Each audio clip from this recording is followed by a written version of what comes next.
ताज्या बातम्यांसाठी ABP माझाला subscribe करा आणि बेल आयकॉन प्रेस करा। मिशन बिगिनचा पहिला आणि दुसरा भाग आजपासून सुरू होत आहे। आजपासून वॉकिंग ट्रॅक्स, बगीचे, समुद्र किनारे, दुकानं, बाजार आणि सरकारी कार्यालय सुरू होत आहेत। त्यासोबतच plumber, electrician, pest control, mechanic यांची कामही आजपासून सुरू होतील। दुचाकी, चारचाकी आणि रिक्षा यांनाही काही निर्बंधांसह आज मुभा देण्यात आली आहे।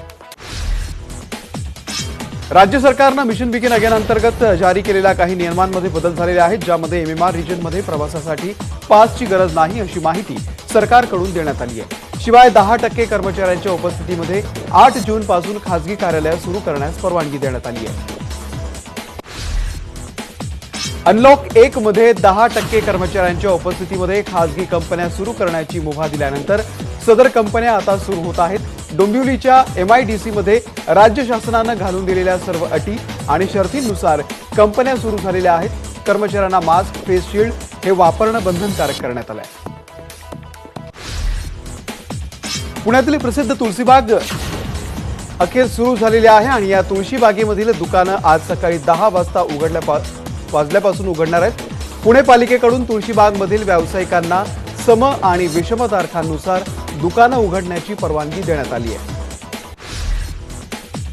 येत्या 2 ते 3 महिन्यांमध्ये कोरोनावरच्या उपचारांसाठी 1 किंवा 2 औषधं आपल्या हातामध्ये आलेली असतील असा विश्वास CSIRचे महासंचालक डॉक्टर शेखर मांडे यांनी व्यक्त केलाय।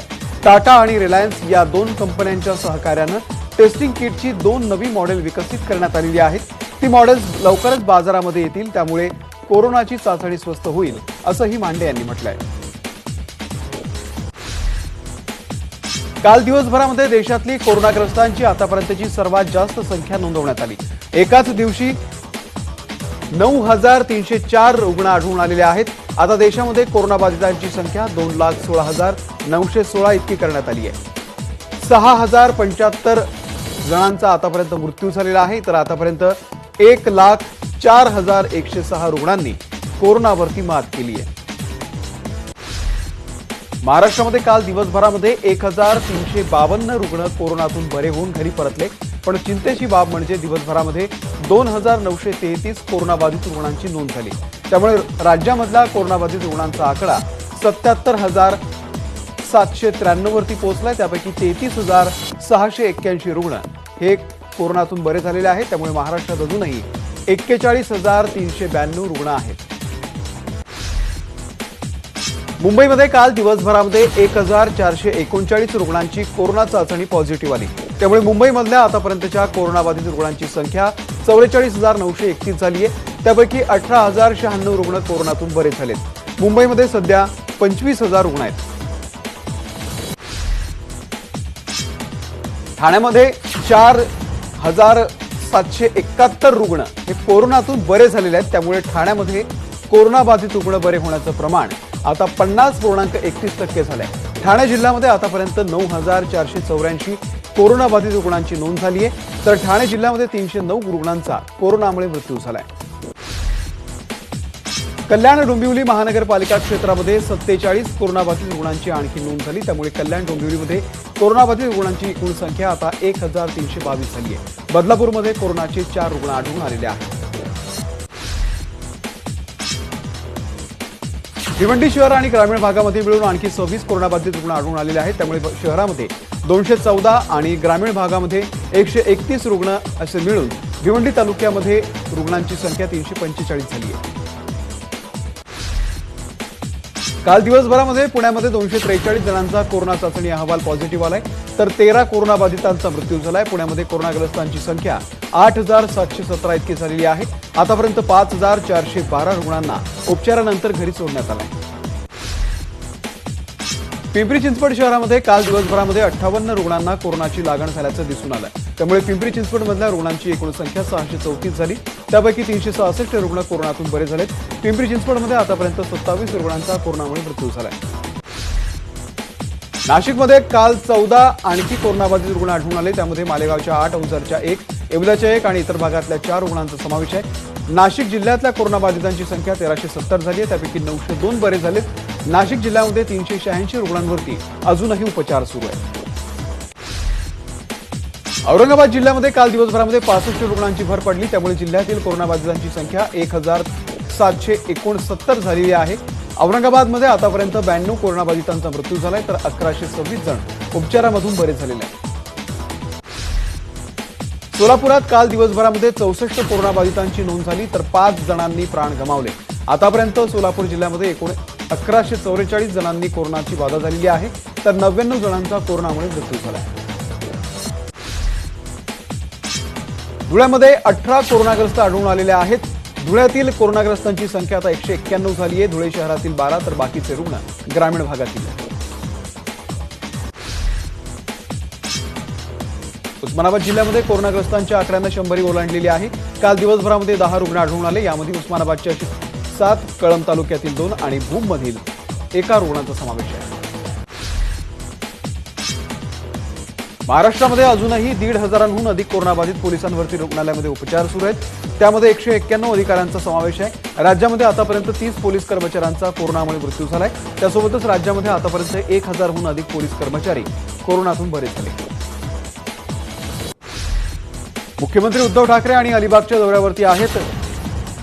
निसर्ग चक्रीवादळामुळे झालेल्या नुकसानीची पाहणी ते यावेळी करतील. मांडवा, जेट्टी, थळ या गावांना ते भेटी देतील आणि त्यानंतर अलिबाग चुंबकीय वेधशाळेला भेट देऊन ते जिल्हाधिकारी कार्यालयाकडे प्रयाण करतील. पर्यावरण मंत्री आदित्य ठाकरे देखील त्यांच्यासोबत असतील. निसर्ग चक्रीवादळामुळे कोकणामधल्या जिल्ह्यांमध्ये मोठं नुकसान झालेलं आहे. सरकारनं तात्काळ पंचनामे करून नुकसान भरपाई द्यावी अशी मागणी विरोधी पक्षनेते देवेंद्र फडणवीस यांनी केली आहे. निसर्ग चक्रीवादळामुळे झालेल्या नुकसानीचे पंचनामे 2 दिवसांमध्ये सादर करावेत, म्हणजे शेतकरी आणि गावकऱ्यांना तातडीनं मदत करता येईल. रायगड जिल्ह्यामध्ये मोठ्या प्रमाणावरती विजेचे खांब पडलेले आहेत. महावितरणनं या कामासाठी जास्तीचं मनुष्यबळ आणि साधन सामुग्री उपलब्ध करून द्यावी आणि वीज पुरवठा तातडीनं सुरू करावा असे निर्देश मुख्यमंत्री उद्धव ठाकरे यांनी दिले. राष्ट्रवादी काँग्रेसचे अध्यक्ष शरद पवार यांनी निसर्ग चक्रीवादळामुळे झालेल्या नुकसानीचा आणि मदत कार्याचा आढावा घेतला. यावेळी राज्याचे उपमुख्यमंत्री अजित पवार, जलसंपदा मंत्री जयंत पाटील, खासदार प्रफुल्ल पटेल, खासदार सुनील तटकरे सुद्धा उपस्थित होते. राष्ट्रवादी पक्षाच्या या नेत्यांशी शरद पवार यांनी सविस्तर चर्चा करून संपूर्णपणे माहिती घेतली. राज्याचे मदत आणि पुनर्वसन राज्यमंत्री प्राजक्त तनपुरे आज रायगड जिल्हा आणि इतर भागांना भेट देणार आहेत. निसर्ग चक्रीवादळानं झालेल्या नुकसानीची पाहणी ते करणार आहेत. अलिबाग येथे चक्रीवादळ आणि कोरोनाच्या पार्श्वभूमीवरती आढावा बैठक घेण्यात येईल. या बैठकीला जिल्हाधिकारी निधी चौधरी आणि पोलीस अधीक्षक सुद्धा उपस्थित असतील. राज्यातील चक्रीवादळामुळे बाधित जिल्ह्यांचा शनिवारपासून दौरा करणार असल्याची माहिती आपत्ती व्यवस्थापन, मदत आणि पुनर्वसन मंत्री विजय वडेट्टीवार यांनी दिलेली आहे. राज्यातील 14 ते 15 जिल्ह्यांमध्ये निसर्ग चक्रीवादळामुळे नुकसान झालेलं आहे आणि याचे सर्व्हे करण्याचे आदेश संबंधित जिल्हाधिकाऱ्यांना देण्यात आलेले आहेत.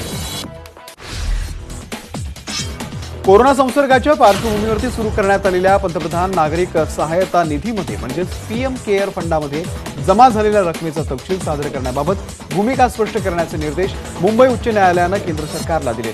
नागपूरमधील वकील अरविंद वाघमारे यांनी या संदर्भात याचिका दाखल केली होती. केंद्रीय आरोग्य मंत्रालयातील अनेक अधिकाऱ्यांचे कोरोना चाचणी अहवाल हे पॉझिटिव्ह आलेले आहेत. त्यामुळे आता साऱ्या बैठका व्हिडिओ कॉन्फरन्सिंगनच घेण्याचे आदेश आरोग्य मंत्रालयाच्या अधिकाऱ्यांना देण्यात आले. एएनआय या वृत्तसंस्थेनं ही माहिती दिली. संसदेच्या पावसाळी अधिवेशनामध्ये नव्यानं पुरवणी अर्थसंकल्प मांडावा अशी मागणी माजी मुख्यमंत्री पृथ्वीराज चव्हाण यांनी केली आहे. कोरोनामुळे निर्माण झालेल्या परिस्थितीमध्ये केंद्र शासनानं 1 फेब्रुवारीला सादर केलेलं वार्षिक अंदाजपत्रक पूर्णपणे कोलमडलेलं आहे. त्यामुळे संसदेच्या आगामी अधिवेशनामध्ये अर्थमंत्र्यांनी बदललेल्या परिस्थितीमध्ये महसुलाची स्थिती, कर्ज काढण्याबाबतचा अंदाज, खर्चाची प्राथमिकता आणि विकास खर्चामधली संभाव्य कपात ही माहिती संसदेसमोर मांडावी अशी माहिती चव्हाणांनी दिली. वैद्यकीय विद्यार्थ्यांच्या परीक्षा 15 जुलैपासून घेण्याची आरोग्य विद्यापीठाची तयारी असल्याची माहिती वैद्यकीय शिक्षण मंत्री अमित देशमुख यांनी दिली आहे. देशमुख यांनी आज राज्यपाल भगतसिंह कोश्यारी यांची भेट घेतली. त्यावेळी त्यांच्याशी सविस्तर चर्चा केली.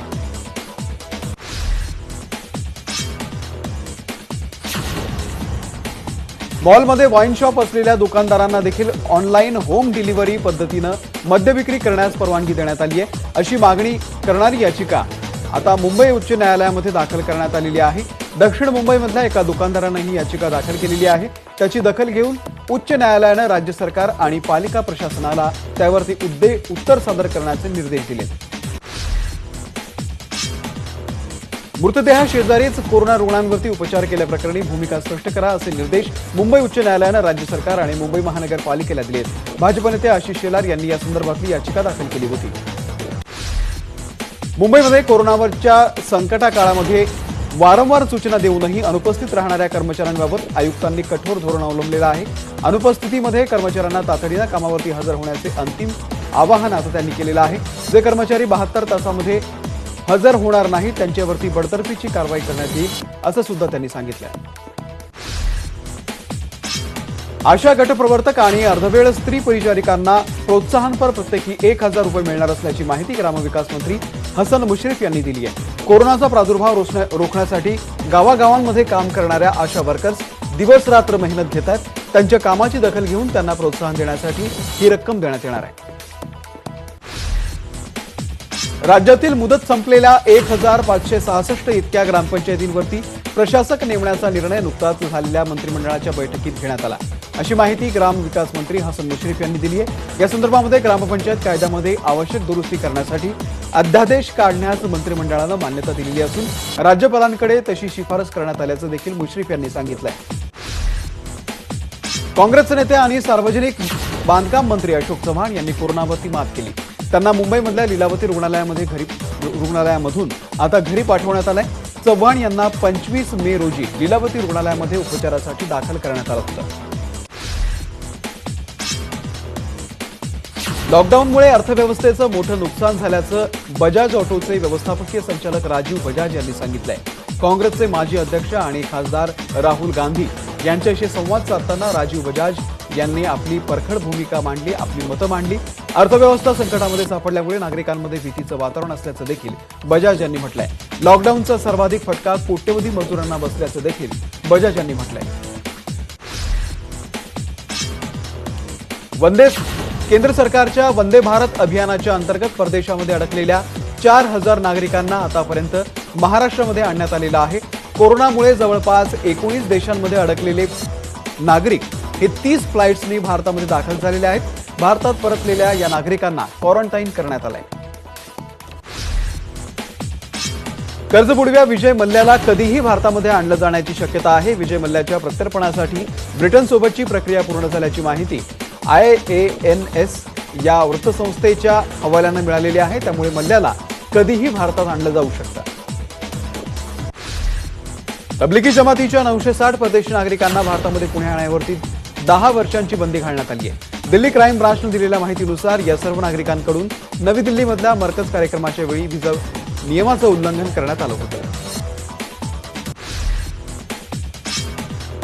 निसर्ग चक्रीवादळामुळे पुण्याच्या वाकड, थेरगाव आणि ताथवडेमध्ये काही भागांमध्ये 24 तासांपेक्षा जास्त वेळ वीज गेलेली होती. वाकडमधील 2 तर थेरगावमधील 1 सोसायटी आणि ताथवडे येथील 3 विविध गल्ल्यांमध्ये वीज पुरवठा खंडित होता. पावसामुळे विद्युत विभागाच्या कर्मचाऱ्यांची तारेवरची कसरत सुरू आहे. भिवंडीहून कल्याणच्या दिशेने जाणाऱ्या एका कारनं अचानक पेट घेतल्याची घटना काल घडली. या आगीमध्ये संपूर्ण कार जळून खाक झाली. या कारमध्ये प्रवास करणारं दाम्पत्य मात्र थोडक्यात बचावलंय. हिंदी चित्रपटसृष्टीमधील प्रसिद्ध दिग्दर्शक बासू चॅटर्जी यांचं दीर्घ आजारानं निधन झालं. त्यांनी वयाच्या 93व्या वर्षी मुंबईमधल्या राहत्या घरी अखेरचा श्वास घेतला. चितचोर, छोटीशी बात, बातो बातो में, रजनीगंधा, चमेली की शादी, त्यासोबतच खट्टा मीठा या एकापेक्षा एक गाजलेल्या सिनेमांचं दिग्दर्शन बासू चॅटर्जी यांनी केलं होतं.